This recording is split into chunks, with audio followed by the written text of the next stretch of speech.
Hey everyone, and welcome back to my channel. My name is Josh, and this is your stimulus check update for the next stimulus package for Tuesday, March 2nd. I hope everyone is having a wonderful Tuesday afternoon so far. In this video, I'll be discussing updates in regards to the current relief package and the third stimulus check. I'll also be discussing the $1,400 direct payments, unemployment, and then I'll be wrapping up this video by answering some of the comments and questions that I received in my previous video. But first, if you wouldn't mind real quickly liking this video, give me a big thumbs up. It really just helps with the YouTube algorithm in terms of pushing this video out to other viewers like you, and hopefully helping other people like you as well. Okay, so as the Senate looks to begin debate over the reconciliation bill tomorrow, behind the scenes, Democrats are fighting over a few different measures. Among these measures that some moderate Democrats are looking to change include targeting the next round of direct payments to lower income thresholds, repurposing some of the $350 billion going towards state and local governments for infrastructure and broadband, and finally, knocking down the unemployment insurance benefits from $400 per week to $300 per week. Now, as far as targeting the next round of direct payments, more than likely, that's just not going to happen. We've already been down that road before, where moderate Democrats, such as Joe Manchin, argued the income threshold should be reduced. However, in the end, they decided to just keep it the same. In the end, it's hard to put an exact number on who should be included in the next round of checks and who shouldn't be included when the cost of living varies so much depending where you live in this country. For example, it wouldn't exactly be fair to lower the income threshold for single filers to $50,000 per year when that amount is almost nothing in a city like Los Angeles.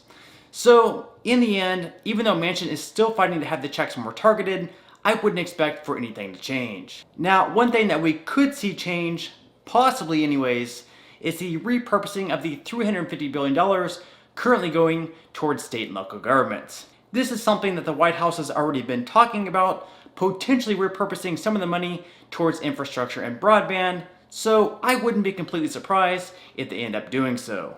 Let's wait and see. Furthermore, as I mentioned earlier, moderate Democrats, such as Joe Manchin, are also looking to decrease the weekly federal unemployment insurance benefits to $300 per week from where they're at currently in the bill at $400 per week. By doing this, they argue, the benefits can then actually be extended for one more month through the end of September. In a statement, Manchin said, $300 is where we've been. It's consistent with what we've been doing. It's kind of hard to explain you're getting a bump now, basically when you're ready to come off.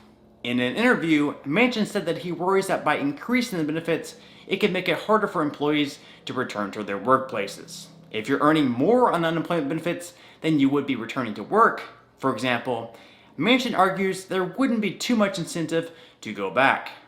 However, with Senate Majority Leader Chuck Schumer trying to get this bill on the floor for debate tomorrow, there really isn't too much time to haggle over these small details. Because of that factor, it's very highly doubtful that they'll end up coming down on this number.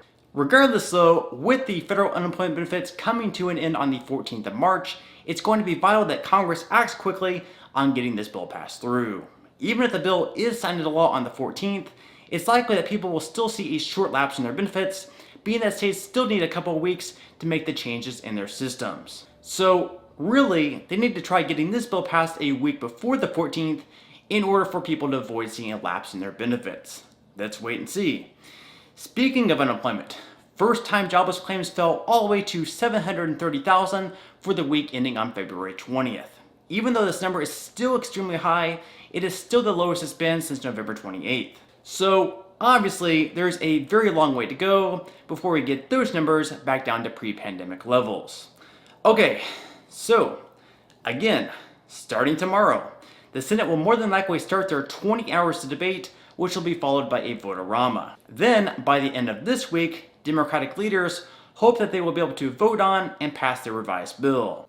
If they can accomplish this by the weekend, they should be able to have the bill sent off to the House, where it should pass there fairly easily as well. So, at this point at least, if all things go smoothly, which we know doesn't always happen when it comes to these things, we're right on pace to have this relief package signed into law by, at latest, some point next week. This means that the next round of direct payments should begin hitting bank accounts possibly as early as late next week. Again, this is probably the best case scenario as there may be some hiccups along the way. So, in the meantime, while we wait on Congress to pass this bill through both chambers and President Biden to sign it into law, all we can continue to do is hang in there, stay strong, and hope for the best. Okay, so at this point in time, I'm going to move right along to answering some of the comments and questions that I received in my previous video.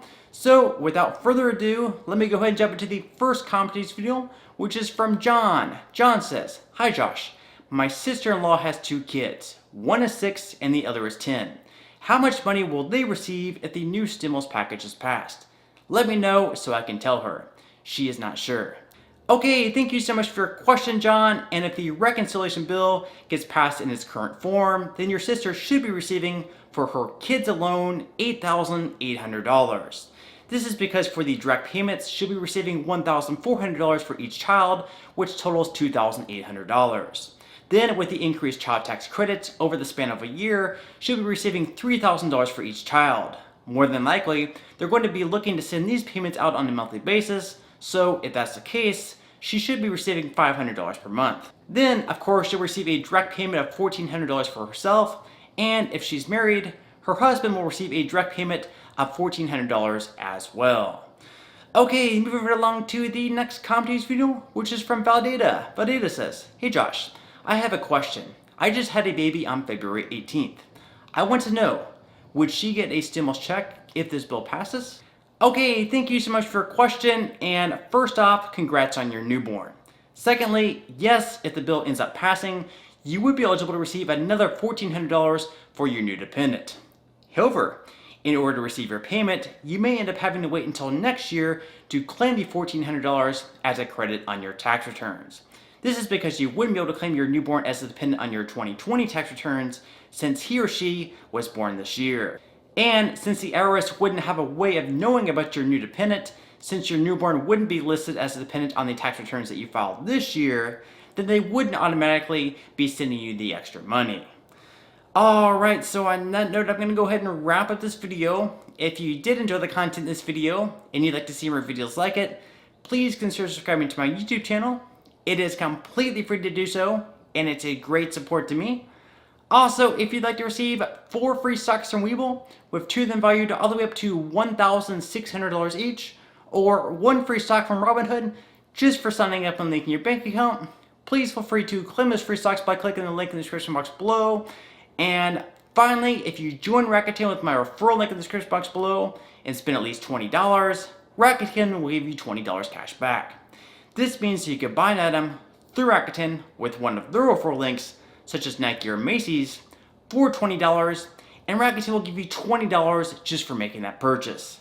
This is just an incredible deal that I would love for everyone to take advantage of. Okay, so until next time, I'll see you guys, and I hope you have a great day today.